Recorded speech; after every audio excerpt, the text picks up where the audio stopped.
Alright guys, I just spent about half an hour working out on my exercise machine, so need to get changed and get the car keys, and we're going out and do some road testing. So stand by. Well, lucky me. Audi's sending us a 2024 Audi Q8 e-tron Quattro.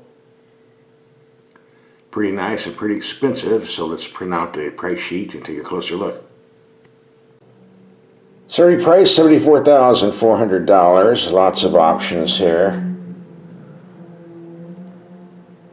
There are the extras. There's the tab. There's the total. And here's where it's actually made. And out here you see they're charging $1,850 for an AC charging package. We'll find out what that is, and we'll talk about it once we get into the vehicle. And $10,000 for a prestige package. Okay. They're charging us for paint. This is like the 10th car in a row I've had where they're charging for paint. That's the new fad now. Well, here it is in person. Very nice looking vehicle, I think. Of course, on the other hand, it does look just like any other Audi. With a typical Audi grille, but that's okay. Looks okay to me. One of the first things we do when you get a vehicle is test the headlights in the dark and do a night drive. We did a video on that. Posted on YouTube. If you missed it, no problem. We'll have a link at the end of this video, so you get 2 videos for the price of 1. And the second thing we do is check and see what brand of tires they're issued, because a lot of manufacturers are putting cheap junk tires from weird countries to save money. But here we got Continentals, and these are big 21-inchers. By the way, one of my buddies at the Audi dealership warned me to be very, very careful with these tires and wheels. Probably not take it off-roading, because I'm told a wheel and a tire is almost like $2,000 to replace. I'm just the messenger. And the third thing we do is check to see if there's a spare tire, which is almost impossible on an electric vehicle and not very likely with these big wheels and tires, but I'm told there is one, so let's see what we got under here. Yep, we do get a spare tire. It's a compact, but it's better than walking. Nice storage compartment down here for one of the charging cables. And for the charging, we get 2, one on each side. Here on the left, which is for the level 2 charger you have at home or the supercharger you have in public. And one on the right side for level 2 charging only. I gotta ask though, what happens if the battery goes completely dead?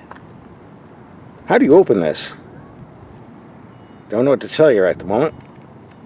And unlike other electrical vehicles, you can actually raise the hood on this vehicle and find an electric motor. Also, you have this. You can put the charging cables in here or use it as a pizza warmer. You're driving home from the store.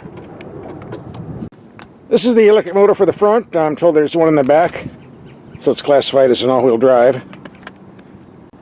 For normal operation, the horsepower is 355, torque rating 414. If you do a little power boost on the sport mode, you can get temporary 402 horsepower and 496 pounds-feet of torque. Or is it 490? I forget. Well, that's close enough. And supposedly you can charge a quick 76 miles in 10 minutes on a supercharger. I've not tried that yet. Just a note here, I've got my little tire repair kit box here, and every time I hit a corner it slides around, hits the side of the wall, boom, boom, boom, and you would think there'd be a cargo net at this price, but maybe I got one and someone swiped it. I don't know. We need something back here. And the seats do fold down for more storage room. And since we're looking at the cabin, Audi makes some of the most beautiful interiors on the planet. Nice, nice. But then we paid for the ultra luxury package of $10,000, so I'm sure that has something to do with it. And this thing has a very solid body structure, built like a tank. I'm very impressed.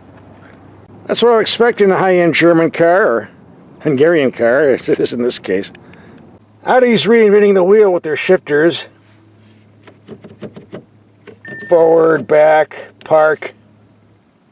Not more efficient than other stuff, just different. It works though. Takes some getting used to. All the climate controls are down here separate from the screen. Thank you very much. A decent sized glove box. A tiny info screen. For almost 100 grand you expect something giant, but hey, it works, so. And by the way, here's what the camera system looks like. The info screen's pretty easy to use once you learn what's going on. Yeah, I know, we got a bunch of dust down here. It's a desert. What can I tell you? You can transfer the vehicle from normal mode to sport mode just by clicking on this. Here's the Audi Drive Select system. You have choices of individual, dynamic, automatic, comfort, efficiency, all-road, off-road. Yes, you can take this off-road. Although these tires, I wouldn't recommend it. And I'm told you can raise or lower the suspension by pressing this. It's a nice setup, but you have to go through a menu or two to pull this up. No problem once you get used to it. The 0 to 60 time on this vehicle is just under 6 seconds. That's if you have it in the full power mode. Also, I've noticed this vehicle is extremely quiet, which would be a positive feature, but I'd like to hear a little bit more what's going on. If you put it in that dynamic mode, you can get some humming noises I like to hear, but nothing outrageous.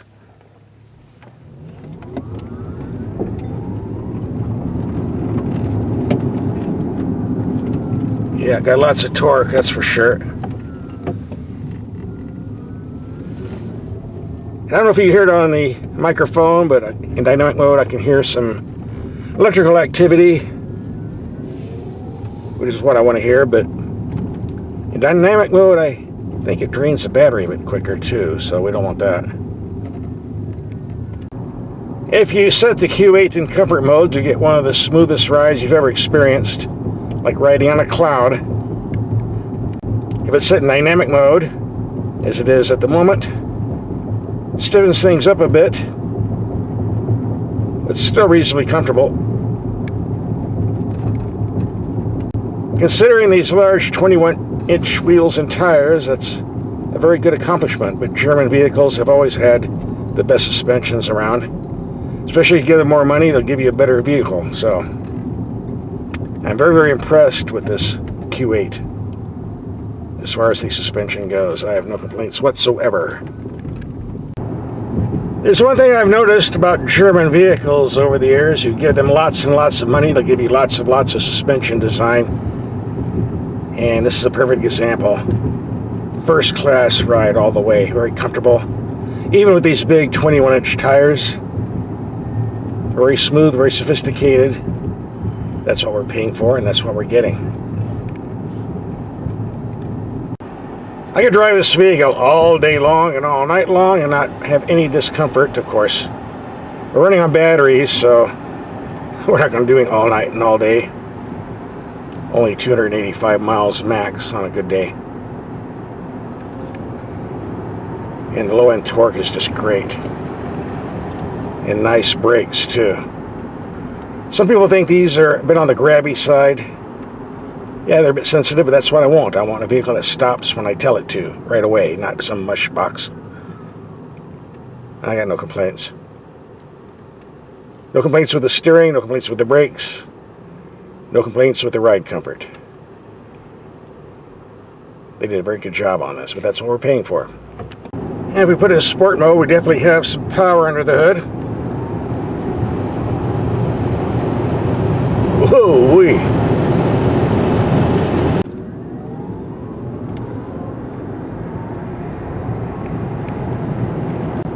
One of the selling features of this Q8, it's extremely quiet, they claim, and it's true. A little bit too quiet for me. I'd like to hear some sounds from the motors, and at least a sport mode, to hear myself going, but I guess it's not going to happen in this vehicle. Unlike Mercedes vehicles, where you can program different sound levels, the whirring of the motor and all that, get that Star Trek effect, but Here you just get total silence unless you turn on the stereo system, which is superb on this vehicle, but I'm not allowed to demonstrate that because of copyright laws. It upsets YouTube. Even though this is an SUV, not exactly designed for racing around corners, it does have 50-50 weight distribution pretty much, which means pretty good balance. Plus a lot of batteries on the lower level. So we should get some good handling characteristics here, even though I do have it in comfort mode. We'll try the stiffer suspension setup a little bit later.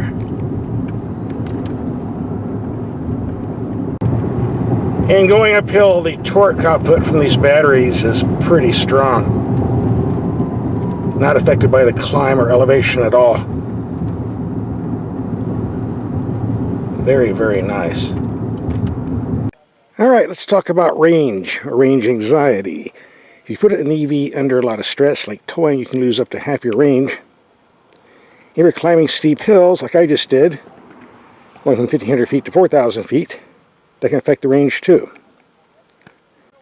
It took me 7.2 miles to get here, and I used 23.5 miles of range doing it. Do the math. Which means if I continue another 21 miles up to the top, on a steeper grade, I can lose 100 miles of range and not make it back.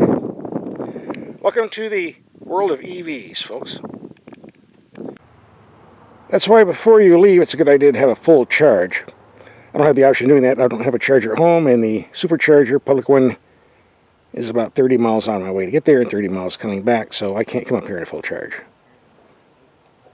Oh well.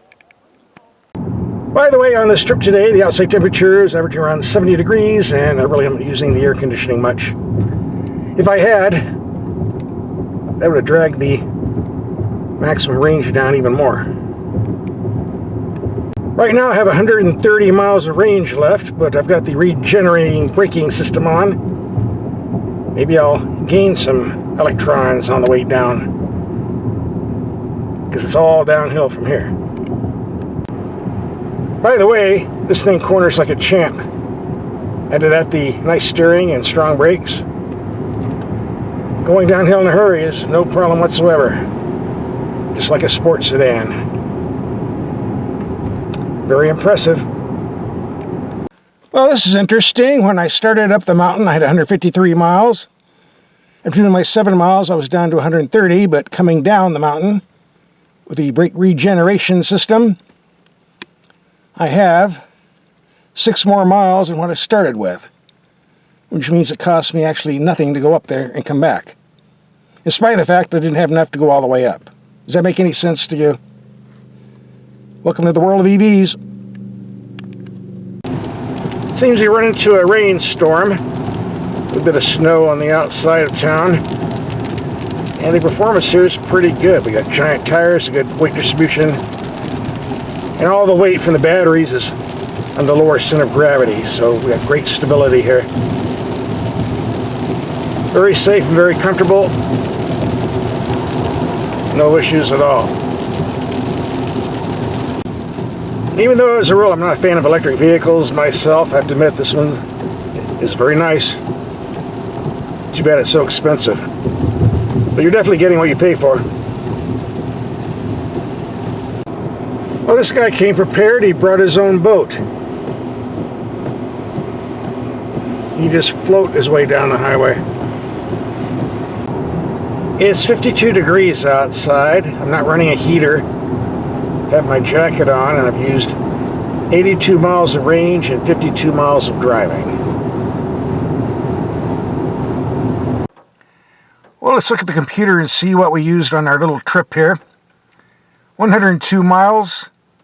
Outside temperature 54 degrees. Average speed 63 miles per hour, which isn't really accurate because we've been sitting for a while. And for that 102 miles, we used up 145 miles of range, not using the heater. Now all we have to do is find out how to charge a car in the rain when you're holding a cord in your hand that's got like 20 million volts in it. What could go wrong? So when I pulled up to this charger, I had 45% of juice left. I've been here exactly 1 hour. We have 98% charge. On a nice warm day, that would give me about 280 miles out of the 285 miles claimed. It's a bit colder tonight, so let's see how many miles that gave me. Instead of 285 or 280, it's 205. That's not good. It's only, what, about 70% charge? Yeah.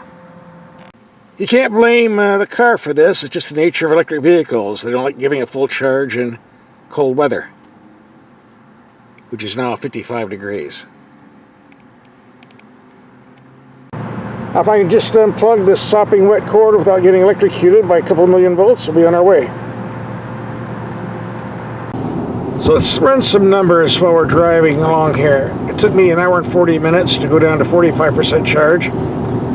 Another hour to replenish it, so that might be why taking electric vehicles on long trips in cold weather isn't a very good idea. Again, this has nothing to do with Audi in particular, just electric vehicles in general. Great for city commuting, but for long trips, might have to think twice. So what do I think of this Audi after a week of driving? Personally, I'd rather have the V8 gasoline engine if they still make that, but if you're looking to go electric and you have 80, 90 grand, it's a nice rig. Go for it.